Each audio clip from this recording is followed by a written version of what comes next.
Hello, Enrich community. This is your virtual bestie, Simran Adderley, your favorite podcast host, your personal development junkie, and welcome back to the Enrich Podcast, the show where we explore topics that inspire you, grow you, and make you a better human being, make you a better version of yourself. And today's topic is very interesting, and I cannot wait to talk all about it. We're going to be talking about how to reconnect with yourself. And before we begin, I want to ask you if you ever feel this way. Do you ever feel like you're living on autopilot? Do you feel like you're lost in the chaos of daily life? You catch yourself wondering, how did I get here? How is it the end of the day already? And you find yourself scrolling for hours on your phone. So you also might ask yourself, why do I feel overwhelmed and disconnected from my own self? Well, the reason is you have not taken out time to reconnect with yourself, and you are putting your physical and your mental and spiritual health on the side, and you're prioritizing every single thing out there. And in today's episode, I want to talk about that. We're going to be diving deep into the art of reconnecting with yourself and why it's important. And I will also share some tips that I myself use on a daily and weekly basis, which has now become part of my daily routine. And it's also one of my non-negotiables. And before we dive into this episode, I really want to say one thing. The most important relationship of all is the one that you have with yourself. And I'm going to repeat that again. The most important relationship is the one that you have with yourself. You have to live with yourself your whole life. Remember that. So you're probably wondering, I do feel this way. And where does the disconnection really start? How do we learn how to disconnect from ourselves? It actually starts from my childhood. It is not that there was no love or support that you didn't receive, but with the incidents and impactful situations that really impacted you, really lost a connection to your essence. Maybe the incident that took place in your life was a result of where you first lost a connection with yourself. Not that your parents didn't love you or your caregiver didn't love you, but whatever that one incident was, it had a profound impact on you.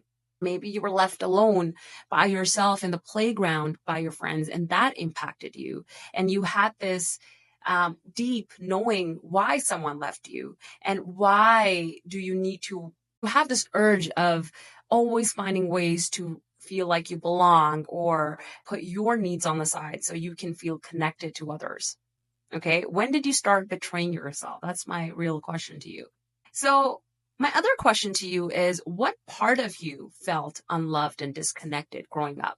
Maybe you can think about your earliest memory, whatever you can think of right now, whichever memory pops up, and then you can start from there and still dig deep. But this is where you do a lot of self-reflection work. You dig deep and find ways, where did it all start? What happened to me? And maybe that is when it really started. You really started to disconnect from the parts that really make you whole and connected to yourself. You started to maybe dislike things about yourself because other people really didn't approve of you. It could be drawing, singing, dancing, whatever it was. Maybe you drew something and you took it to your parents and they were not in the best state of mind, and they really didn't really give you the attention that you needed, and you disconnected from the part because growing up, you crave for your parents' approval, right? This is where your relationship really starts. And you slowly really teach yourself over time to disconnect from the things that you enjoy. And now you have to get approval from others to belong and feel connected, right? And that is where it all starts. And I'm not saying that you're always going to feel connected with yourself, but you need to deliberately, intentionally, consciously guide yourself to bring yourself back to home, which is yourself, your essence, your body. Another example could be maybe you had this gut feeling that was telling you that something is not right in that moment, and you listened to others because you really didn't want to disappoint them, but you disappointed yourself instead, and you disconnected again from yourself. What was that feeling like? I want you to remember that. And later you realize your gut was right.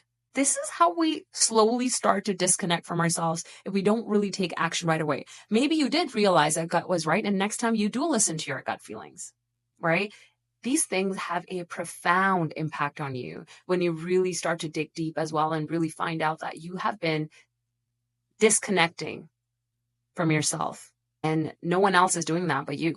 And then what really happens is you start to compensate that by getting addicted, whether that's doing drugs or drinking and scrolling on your phone, eating food when your emotions rise up. And this one's big for me because growing up, I remember my parents were always busy and that time was different. I honestly do not blame my parents because I was a different generation and I've done a lot of work on myself to really have compassion for them. And if I do feel some type of way, I have those hard conversations with them. But back to the point was I remember growing up that we always had a lot of food at home. And to distract myself, we always had snacks. We always had this time where we had maybe the money that we had, or I could go to a store and find and get some things for myself to eat.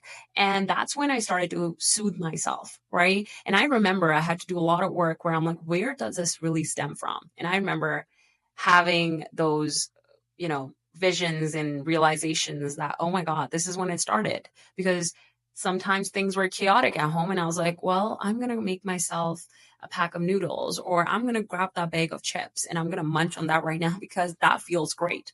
So yeah, what was that feeling? When did it really start to disconnect you from your emotions and feelings, where you started to disconnect from your own self to really hold that space from you? Because no one teaches us that growing up, right? Like kids, and no one tells you that, oh, at this moment, you need to sit with your feelings. I wasn't taught that.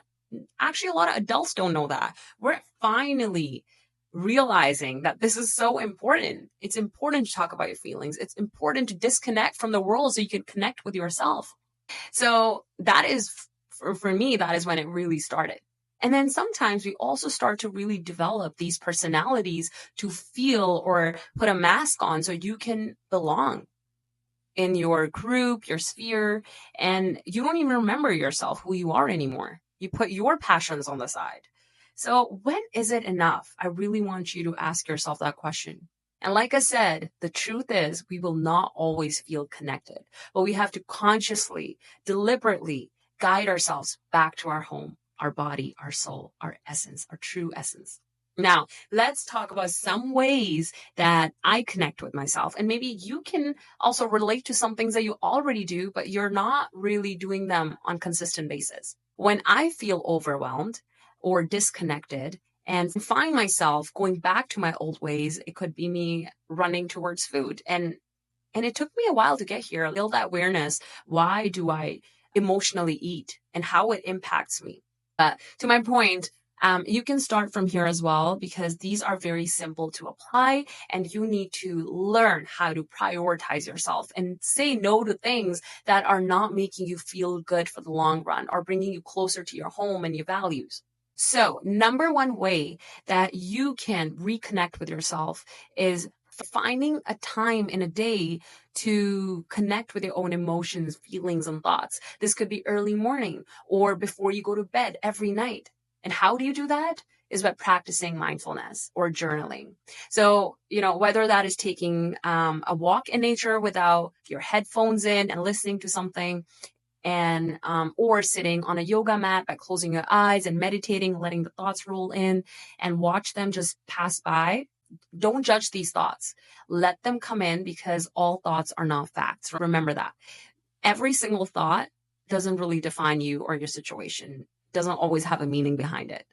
So simply observe and let it pass. Okay, this is where, and sometimes your thoughts are going to roll in where you're like, oh, this is how I'm feeling in that moment. Maybe you're anxious. You didn't even know you were feeling anxious, but you were feeling out of place. But sometimes you need to find words to describe how you're feeling. Okay? That's why it's so important to sit with yourself. And I do this every single day. My morning routine is a non-negotiable. Whether I have 10 minutes, 15 minutes, 20 minutes, I do that. Okay. And I mentioned earlier about walking in nature, going for a walk in nature. And I almost every single day go for a walk in nature to the nearest park that I have or trail. I have a lot of trails around my house, which I absolutely love. And sometimes in the morning, if I'm not able to go for a walk right before work or start my day, I will spend some time in my backyard and I let my dog out every morning and I feed him and I'm just really soaking it in. I am observing and watching the birds chirp and fly, maybe squirrels, or my dog play in the backyard. And it's kind of fun watching that. You're just in the present moment.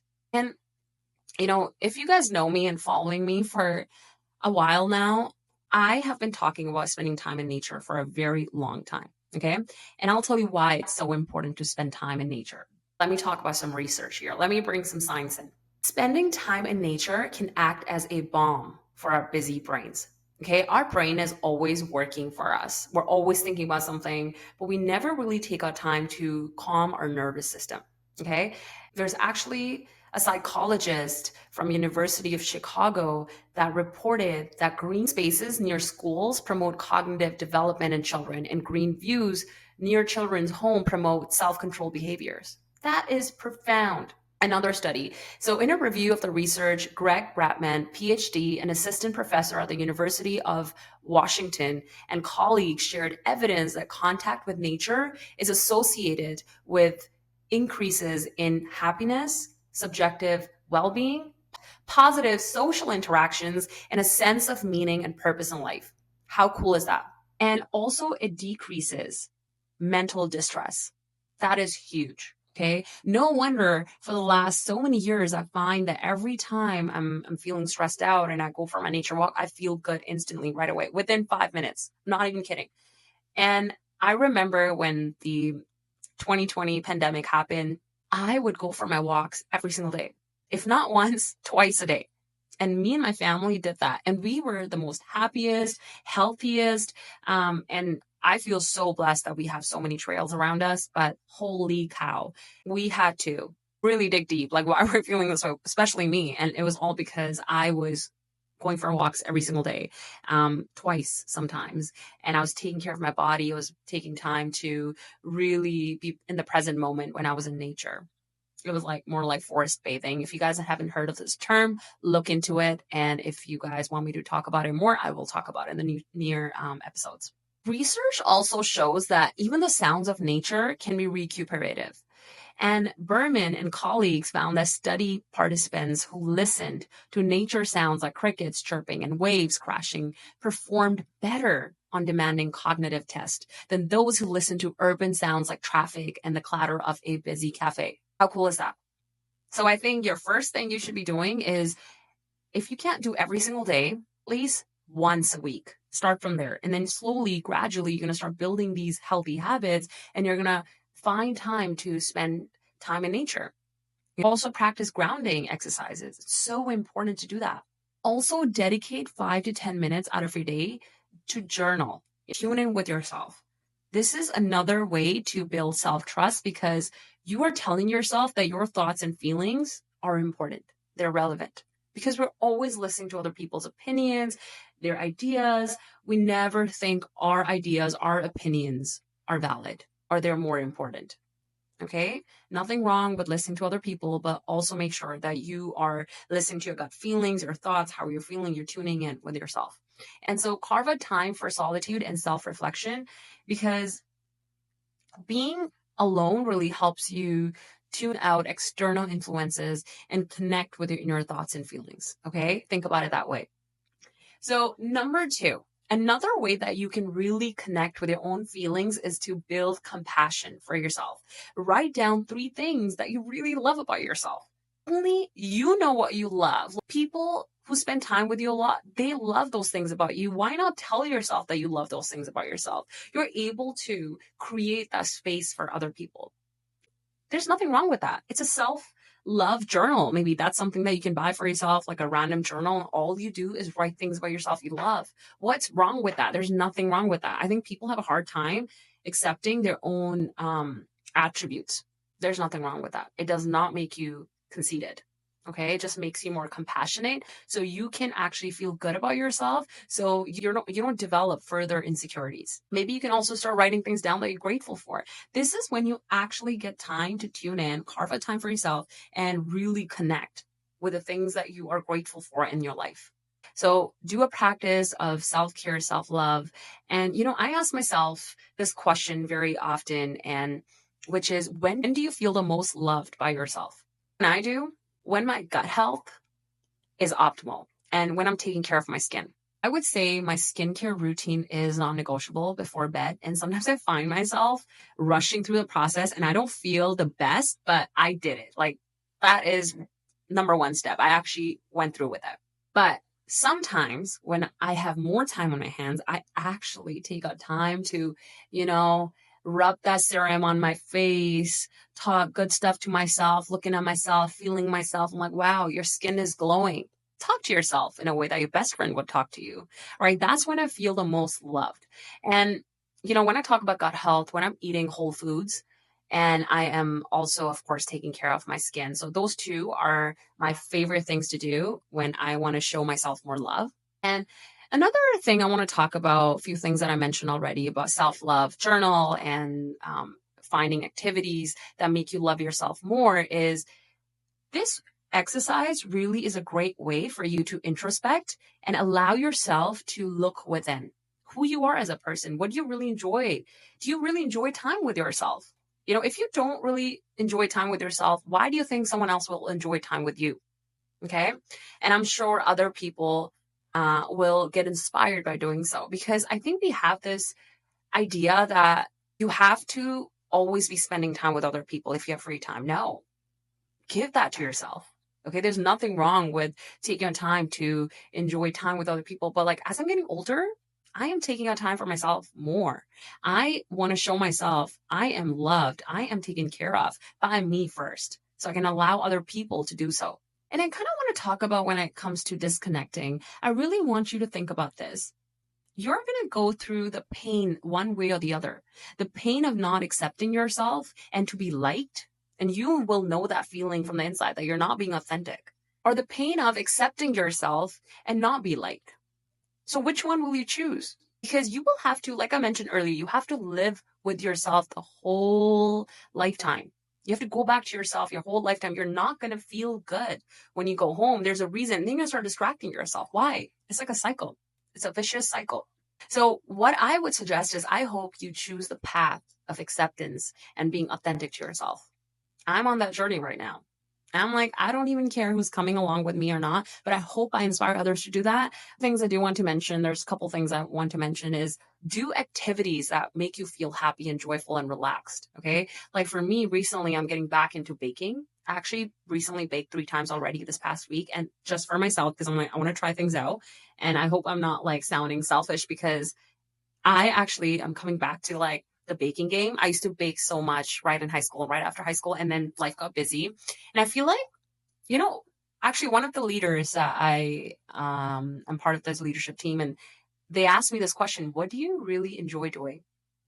Like for real, like where you get in the flow. And that really piqued my interest. I'm like, I'm not a big fan of cooking. Like I'll feed myself, I'll feed others if I need to, but I'm learning how to cook, like finding my way there. But baking is something I've always enjoyed. So recently I got a lot of bakeware. So I'm actually getting back into my baking sessions, and I can't wait to share my baking items with others. And now that I think about it, my mom bakes a lot too, and she randomly will bake. And I think it's her routine too. And I picked it up from her. I don't know, but I remember taking these cooking classes in high school, and I was baking a lot. Like I remember baking garlic bread, muffins, cakes, and people used to really enjoy it. So yeah, I don't know what happened to that. If you feel like you don't know what you really enjoy doing that gets you in that flow state, reflect on your past experiences. Think about the things that you have done in the past that you used to enjoy. You've done it consistently that you'll remember, or even try it out. Follow your curiosity. Pay attention to the topics or activities that really naturally pique your interest. What subjects do you find yourself reading about or watching, or watching on? And follow your curiosity and explore those interests further, because that's going to really guide you to places where you need to be guided to. And so for me, I'm back into baking, and let's see how long this lasts for, because reason I got back into it, and I can't wait to start baking more. And maybe that's my way of showing other people love now moving forward. So I don't know. I'm figuring it out. And the last one I really wanted to mention is reflect on your values. Before all of this, I would ask that you reflect on your values. Take some time to think about what really matters to you. What principles do you want to guide your life? Because reflecting on your values really can help you make decisions in life that really align with your true authentic self. Okay. Remember all of this. If you want me to mention one more time, I'm going to mention, which is find a time in a day, every single day, to connect with yourself, whether that is going for a walk in nature where you're tuned in to your thoughts, journaling. Okay. Also maybe writing things down that you love and enjoy about yourself. Another way that you can connect yourself is by doing activities that make you feel happy, relaxed, joyful, get you in the flow. And then the last one is finding what your values are, right? The more you know about yourself, you're going to feel you're on this right path. You're true to yourself, you're authentic, and you're going to gravitate more towards those things, and you're going to attract more of that in your life. Okay. So yeah, that was everything, my love bugs. I hope you guys enjoyed this episode and love my little updates in life. I'm going to share more of that with you guys. And I will also share the link with you guys about the research that I talked about in the podcast description below about where you can find research on nature and how it impacts you in a positive way. Okay. Please, one thing I will always ask you guys to do is share this episode with someone that you truly care about and you think will benefit from the tips that I shared. And keep bringing your feedback in. Let me know the type of topics that you would like me to discuss. And please post me on socials and tag me on there if you have listened to my podcast episode and really enjoyed it. Yeah, so I would love to reshare. And I want to thank you guys always for tuning in, and please subscribe to my channel if you haven't already. And I'm going to leave you guys with this, like I always do, sending you a lot of love and positive vibes. Take care. See you guys very soon.